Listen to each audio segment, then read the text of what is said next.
அன்னைக்கு தப்புச்ச இல்லன்னா போட்டிருப்பாங்க அட்டிய கோயில வச்சு போட்டிருப்பாங்க அட்டி பெசிட்டு இருப்பாங்க தப்பிச்சுட்டு நரம்பு ரம்பெல்லாம் அறுத்திருப்பாங்க.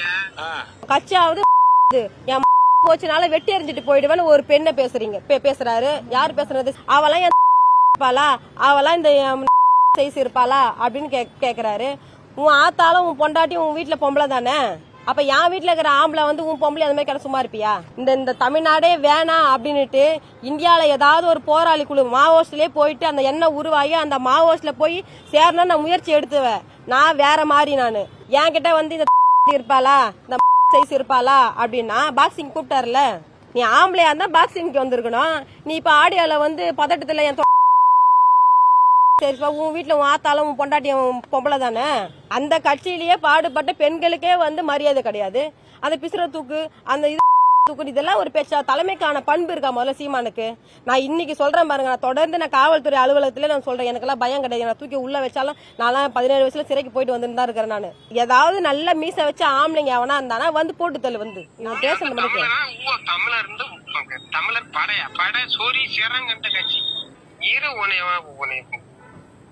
என்ன பண்ணணுமா நான் அது பண்ணியே தீரும். நீ அன்னைக்கு தப்புச்ச இல்லன்னா போட்டிருப்பாங்க அட்டிய கோயில வச்சு போட்டிருப்பாங்க அட்டி பெசிட்டு இருப்பாங்க தப்பிச்சுட்டு. அப்ப நீதான் அன்னைக்கே அட்டி வெளுத்திருப்பாங்க நரம்பு ரம்பெல்லாம் அறுத்திருப்பாங்க. இப்ப எனக்கு போன்ல மிரட்டினவன் யாருன்னு தெரியாது. அவனுடைய நம்பரு, அவன் பேசின ரெக்கார்டு, அவன் புகைப்படத்தோட நாங்க வச்சிருக்கிறோம். இப்ப விசாரணை நாங்க கொடுக்க போறோம்.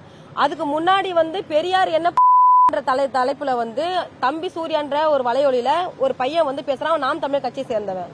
அவன் மேல நடவடிக்கை எடுக்க சொல்லி நாங்க புகார் கொடுத்தோம். ஆனா அப்ப முன்னாடி இருந்த கமிஷனர் வந்து எங்க புகார் மேல நடவடிக்கை எடுக்காம எவன் கேட்டானா அவனை கூப்பிட்டு வச்சு பாக்குறாரு. ஃபர்ஸ்ட் நாளா பாக்குறாங்க. அப்ப காவல்துறை வந்து கருப்பு துணியை பார்த்தாவே சில காவல்துறை அதிகாரிகளுக்கு வந்து தமிழ் தெரியாத காவல்துறை ஒரு மாதிரி அருவருப்பா இருக்கா என்னன்னு தெரியல. கருப்பு துணியை பார்த்தாவே அவங்களுக்கு வந்து பயமா இருக்கு. ஆனா பெரியாரை பத்தி யார் அசிங்கமா பேசினாலும் அவதூறு பரப்புனா அவருடைய புகழுக்கு களங்கம் வைக்கிறவன மட்டும் கூப்பிட்டு பாக்குறாங்க. அப்ப இது என்ன ஆட்சி? இது திராவிட மாடல் ஆட்சி. அது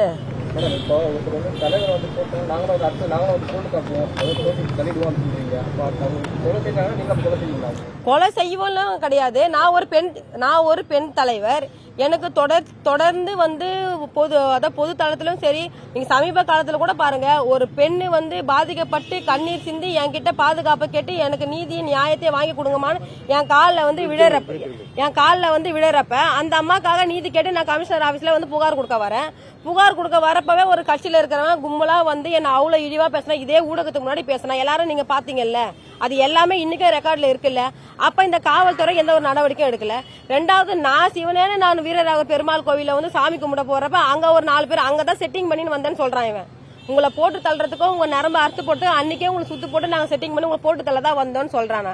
அன்னைக்கே வந்து அவ்வளவு இழிவா ஒரு பெண்ணுன்னு பாராம கோவிலுக்குள்ளேயே வந்து கோவிலுக்குள்ள எதுக்காக போவாங்கன்ற அந்த இது கூட இங்கிதமே தெரியாம ஆள் அனுப்புறான்.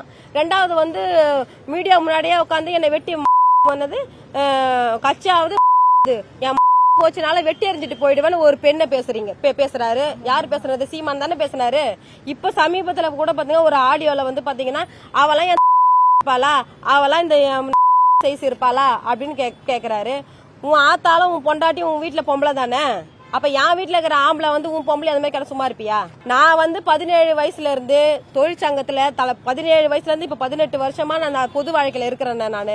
நான் வந்து தொழிலாளர்களுக்கு நீதியும் அவங்களுக்கான அடிப்படை உரிமையை மறுக்கப்பட்டுச்சு. லஞ்சம், ஊழல், சாதியவாதம், மதவாதம், வன்முறை இது எல்லாமே எதுக்குமே வந்து தொழிலாளர்களுக்கு நீதி கிடைக்கலன்னு அப்பவே எப்ப 18 வயசுலயே நான் வந்து இந்த தமிழ்நாடே வேணாம் அப்படின்னுட்டு இந்தியாவில ஏதாவது ஒரு போராளி குழு மாவோஸ்ட்லயே போயிட்டு அந்த எண்ணெய் உருவாகி அந்த மாவோஸ்ட்ல போய் சேரணும்னு நான் முயற்சி எடுத்துவேன். நான் வேற மாதிரி நான் இப்ப நீங்க நினைக்கிற மாதிரிலாம் வந்து நான் வந்து ஜனநாயக நாட்டுல அப்படி நம்ம வந்து ஆயுதம் ஏந்தி போராடக்கூடாது. ஜனநாயக நாட்டுல ஜனநாயக வழியில போராடி இந்த மக்களுக்கான நீதியை நான் பெற்றுக் கொடுத்துட்டேன். ஆனா என்னோட எண்ணமோ என் செயல்பாடும் நான் வேற மாதிரி. என்கிட்ட வந்து இந்த இருப்பாளா இந்த சைஸ் இருப்பாளா அப்படின்னா பாக்ஸிங் கூப்பிட்டாருல, நீ ஆம்பளையா இருந்தா பாக்ஸிங்க்கு வந்திருக்கணும். நீ இப்ப ஆடியோல வந்து பதட்டத்துல என் சரிப்பா உன் வீட்டுல உன் ஆத்தாலும் உன் பொண்டாட்டியும் பொம்பளை தானே. அதே கட்சியில, அதே நாம் தமிழர் கட்சியில ஒரு பொண்ணு இருக்கு பாருங்க, காளியம்மா. எங்க அப்படியே கூவிட்டு இருந்துச்சு. அந்த கட்சி தான் வந்து தமிழ்நாட்டுல ஆட்சி அதிகாரத்தை கைப்பற்ற போது, தமிழர்களுக்கு அதான் பாதுகாப்பு, பெண்களுக்கு இதான் பாதுகாப்புன்னு அந்த பொண்ணையே வந்து பிசுறு சொல்லிட்டு இருக்கிறாரு. அந்த அம்மா என்ன வடிவேல் காமெடி போல எல்லா இடத்துல பேசினுச்சு. இப்ப யாரு வடிவேல் ஆனாங்க? அந்த கட்சியிலேயே பாடுபட்ட பெண்களுக்கே வந்து மரியாதை கிடையாது. அந்த பிசுற தூக்கு, அந்த தூக்கு, இதெல்லாம் ஒரு பேச்சா? தலைமைக்கான பண்பு இருக்கா முதல்ல சீமானுக்கு?